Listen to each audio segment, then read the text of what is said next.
Suffering of displaced people in Marib aggravates in summer. Most of the camps lack proper electricity services. With the high temperatures in the governorate, the situation of the displaced people becomes worse. This report has more details.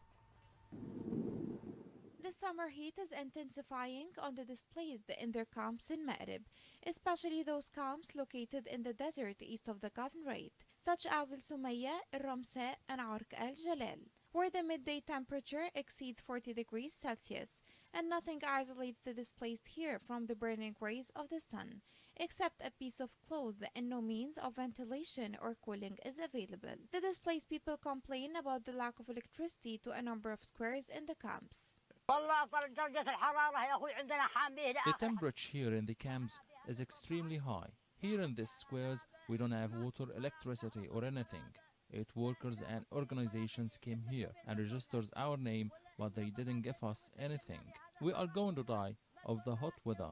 Children and elders are among the groups that are most affected by the heat wave in the displacement camps. Hundreds of children suffered from heat stroke, fever, and diarrhea, while the elders suffer from dehydration and headaches, and they need urgent health care, while the camps located in the east of the city still lack health units that might relieve even apart from the suffering of the displaced there. The suffering is not limited to this point, as the provision of water is a painful story and another suffering for them.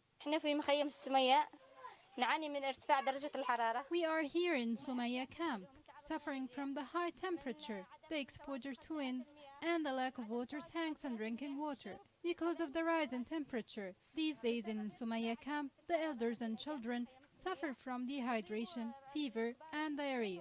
The area of the displaced is expanding day after day, and their suffering is increasing. Since the 7 years of the war ignited by the Houthi militia, millions of Yemeni families have been displaced, and they have lived and are still living. They have lived and are still living chapters of suffering and challenges in the camps and areas of displacement. As soon as the winter season ends with its torrential rains and bitter cold, the hell of the summer and its intense heat descend upon them. Why the Iranian-backed Houthi